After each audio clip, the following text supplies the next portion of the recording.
What's going on, guys? Welcome back to another Far Cry 6 video. So yeah, we've been talking about farming methods in the game. We've been talking about mistakes. Well, let's talk about more of that because you're probably gonna want to gather stuff. You're probably gonna want to get cool items and upgrade gear and get better weapons and eventually transition into the end game and the insurgency mode that happens after you have finished the main story in Far Cry 6. And we will go over these mistakes as well as a few other tips and tricks. So let's jump right in. But also, this video has been brought to you thanks to Displates. I've talked about them before, but they sell some of the coolest metal posters you can get, and there's countless really high quality designs you can choose on their website. I also got 4 of these that are signed by their respective artists, and I was immediately impressed by the print quality and the build quality. They are pretty much made out of metal, and all of the colors so far didn't fail me. But they're also super easy to set up. The package pretty much includes all of the stickers and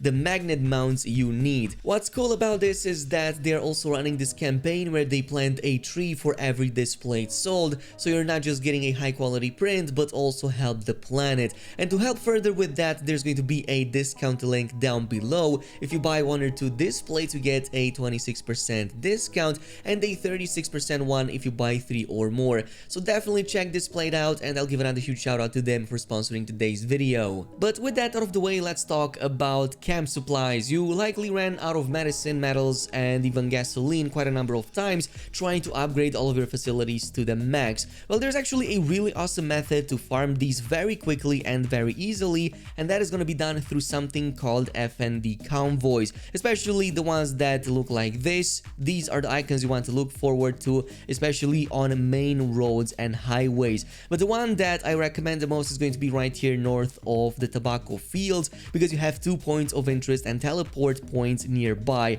One of them is going to be the military base right here that also contains a vehicle pickup point, and then there's also the control point right here next to the highway that you can immediately teleport to and find these trucks. And these are the trucks that you will want to sabotage and steal anything that might contain medicine, metal, or some of that gasoline. And you kind of have 2 options. You can either go in and immediately steal the stash in the back, which will unfortunately only give you about 20 of those respective resources, or a much better solution is to steal that truck, not interact with its stash yet, and just bring it back to that vehicle pickup point. And that's gonna give you more than double of the same resource, in this case 50 instead of just 20. Oh, and by the way, this is how the trucks look like. These red ones will contain prisoners, the ones with kind of empty bags will have gasoline, then there's also these ones that contain metal. Of course, you can see them by their distinctive looks, and finally the ones that have medicine, which are in this white/blue kind of color, and they should definitely be noticeable from pretty far away.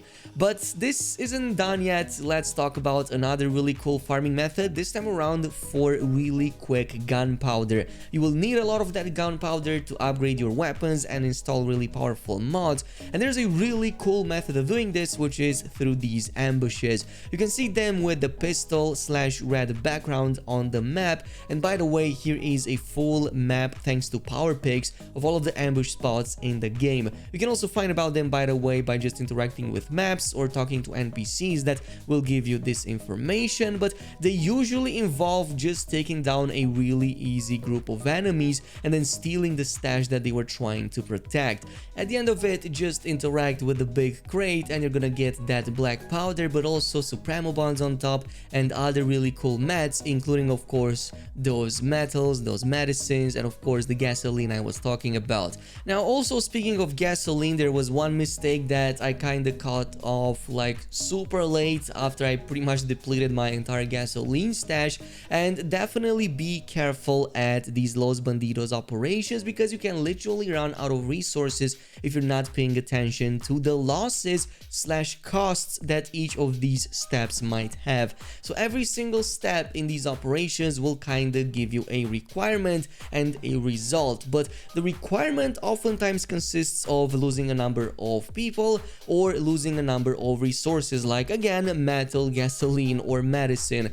And it happened more than a few times times for me to kind of waste a lot of gasoline without realizing until this video right here that I actually had to go ahead and check out because I was constantly running out of it and didn't pay attention to the cost over there of some of these steps. And on a final note regarding operations, yeah, don't be scared to run operations that list a final reward weapons that you already own, because if you already own that, the weapon is immediately converted into more black powder and more supremo bonds, so it's gonna be helpful for you to yeah, just funnel that into other upgrades for some of your other weapons. But moving on to number 4, we've been talking about methods of hijacking and disabling vehicles. We've been talking about the blast rounds against helicopters.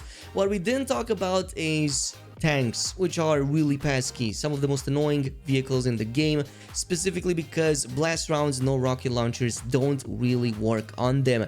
With one exception, there is a really awesome weapon in the game that works against them, and these are gonna be the EMP arrows that will instantly disable a tank. Actually, it instantly disables any vehicle momentarily, including helicopters. But against tanks, it's probably your best option. It's really inexpensive. You just need a regular bow or a compound bow to put an EMP arrow on it. Simply shoot it in the tank and the tank will be momentarily stunned, so you can go ahead and immediately hijack it, which I definitely recommend to hijack. Like, just jump on it, press F or the equivalent on the controller, and then you will take down the pilot and jump inside of it and take control over the tank, which came in handy more than a few dozen times at the very least. So there's many endgame missions that will involve tanks, and this is like the best method to take them down. And also, speaking of tanks, once you stole tanks, go ahead and take down billboards. You should probably know this by now, but this brings us to the 5th tip on the list, and that is the fact that Yara and especially the main roads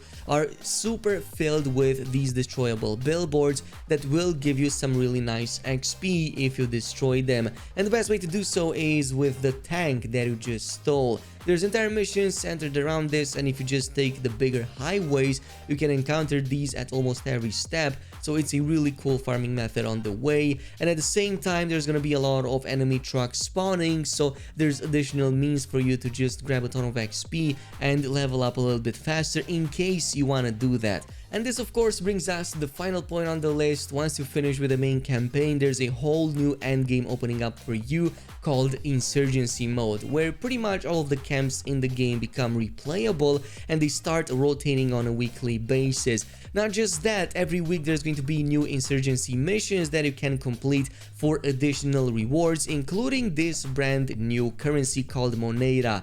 Now with this Moneda, you will go ahead and buy weekly rewards, including 4-star weapons, like this week's MP5 SMG that's really awesome, 4-star, and also comes with an overclocked perk that makes it deal even more damage. Now of course, to get access to all of these, you'll have to visit Lola, which gives you access both to the black market that features these items for that Moneda currency, but also special operations, including 2 that you have access right now. And these are also part of the weekly challenge, by the way, so they are quite different than anything else, because the main objective here is going to be to carry this PG-2040X to, well, pretty much the exit of whatever that mission might be, or bring it to an extraction point, and you have to do it without blowing it up, and it's going to start overheating if you go up in the sun, if there's fire around you, or if you just run too fast with it. So you need to bring it at some of these like water faucets or other types of cooling sources, including shade, to bring down that temperature and bring it safe to its extraction point. So yeah, once you're done with that, you will get even more Moneda, resources, and of course some cool items on the way as well.